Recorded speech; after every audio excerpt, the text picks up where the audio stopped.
ogolo gine wacho ni wachomo gima giluongo ni constitutional crisis. Victor, ok apar ni wantiere king'iyo gi chik mondiki to wanie aker keke. But politically ok wan kama rach. Nikech kama waketore ni waketore kama wahero. Waketore kizungu wacho ni deliberately. It's purposeful and deliberate.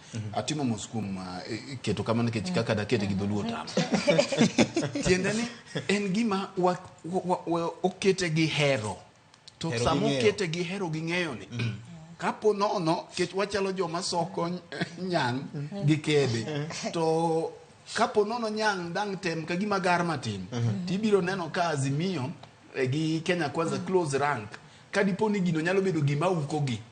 Ni ouko kata gini kelo buogo bedo ker tend piny. Ko uke kata matin. Kata uko jatend Azimio matin. Te kibiro ng'eni jogi wede. Kendo gino gidhi loso kata mana godiochieng' achiel. To mae emomiyo ineno report mar NADCO ni. Dhi kalo gi ng'wech ma pod ok odwaro yudi e od bura. Nikech kata cha gin gi interest machalre. Mana kaka wasewacho ni josiasa chal. Nikech king'iyo weche mag deko loso duol mar IBC ni kinde ka kinde bang' yiero ok en gima ochakore sani. 2007 norite ma 2013 odhi ochopo machiegni. Bang' 2013 kendo chako orite kamano 2017 bende ne en kamano. King'iyo kata mana kaka Chebukati gini nodonjo ofis. Gidonjo ka thuolo tin. Mano ka igolo Isaka San bang' kane wan gi yes. Isino. Kendo moro chako donjo. Koro yudo ka gin gima itimo gi deliberately. Tiende ni onge lessons ma walan. Lakini sani to ng'a gimoro timre manyalo yiengo manyalo yiengo ji ariyogi. To odiochieng' achiel wabunge oseluongi kendo jogi osetimo gino. To mogik Victor special sitting mar bunge luonga mapiyo piyo. Odiochieng' achiel to gitieko gini. Kama gino rach godo maparo no bende wang'iyo gin jo od bura jopiny maonge jaod bura jopiny maonge MCS ma ratiro gi mar representation kata mar bedo gi ng'ama represent gi irocho nekech gima kama nekech sani ng'eni ka jaod bura onge to weche mag CDF ka gi kakitayo kata doko ni en na patron mar gino lakini nitiere kako chiwo leadership e wechego. MCS bende ng'eyo ni nitiere kuonde magimako nekech ok oyiergi ayiera.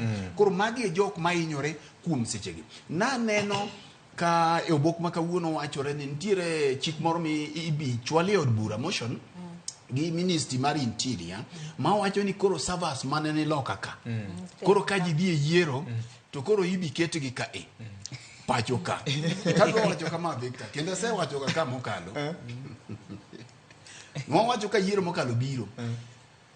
Wasewacho kopo nono ni wacho ni kechwanto ok wang'eyo ni jasiasa kipo nono iwacho ni ombulu osebed kirocho to mana jakumo fuwo ema luwo dhoth diriyo. Giparo ni nokwal gi saba nikech gime Azimio siko ywago kinde ka kinde ka ne nasiko biro wach saba ni. Koro mokel ni go pacho kae ni tiparo ni jok dok tiyo gi saba no kata gidok tiyo gi yo marach manyocha ne giluwo cha mondo chaka ogini.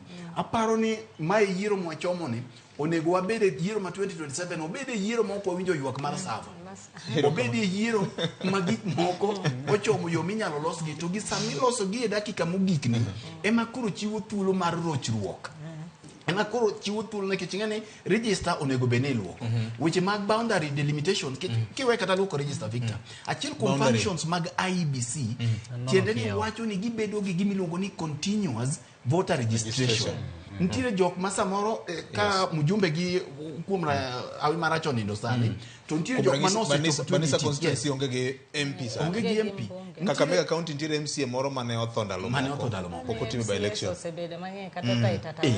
E kuondego nitiere kijende kata rawere ma sani hikgi osekalo 18 years monego bedni ka gibiro bedo gi by election to dhi gocho to dhi goyo ombulu to nekech ok gisebedo gi continuous voter registration mana jok manyocha jogo ombulu machon kema dhi timo ang'o ema dhi go ombulu. Koro iyudo ka ratiro kata functions mag IBC gi jogi oninde. Weche mag boundary delimitation monego bed ni ng'iyo kaka kieo nikech katiba wacho ni gino ok onego bed ni kalo higni 12. Sani wasekalo Mwapa ni wachomo mana 14 to gigi pod ok otim, ma bende katiba wuoyo kuom constituencies magidi ka ok otim, to by katiba kaka katiba wacho nego bedni gibedo scrapped off.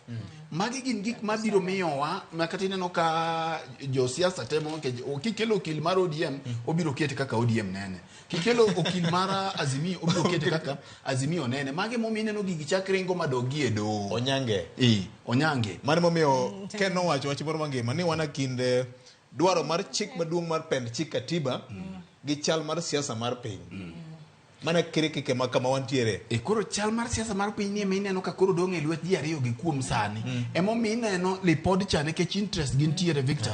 Ni winjo ka Mheshimiwa Wandai wache ni giikore mar dhi timo ang'o, mar dhi kalo gi Lipot no mapiyo, nikech ing'eyo ni kopogore gi kalo kode mapiyo nitiere bende lemo moko ma Lipot cha ochuogo kacha ma bende wang' rango mani winjo gi koni ko bang' dweche 8 gicha gisetiekore godo, onego bed ni wach mar Prime Minister, Prime Cabinet Secretary, whichever oselosi. Wach mar opposition leader cha bende nitiere ng'ato ma bende range, anto ka ng'eni en ng'at ma nokete kacha bende olap dhoge ndogne gino.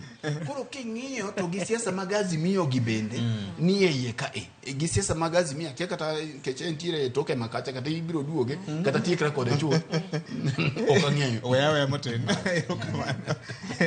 Rosi wan kamaracha ahinya tarik